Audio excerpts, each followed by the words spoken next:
আমার চোখ মুখের অবস্থা দেখো তোমরা সবাই।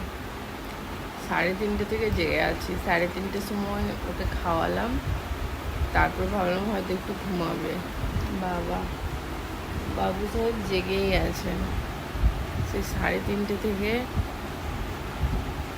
খাইয়েই যাচ্ছি, একবার খাওয়াচ্ছি, শোয়াচ্ছি, ভোলাচ্ছি, ভাবলাম হয়তো ঘুমিয়ে যাবে, না, সেই থেকে এই যে এই চলছে। এখন বাজে 6:30।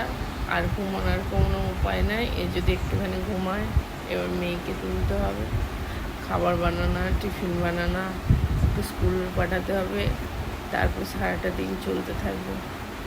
কী যে অসহায় লাগে নিজেকে এই সময়টা, কি বলবো, কিছু করার নেই। আমার পাশে যদি কেউ থাকতো খুবই উপকার হতো।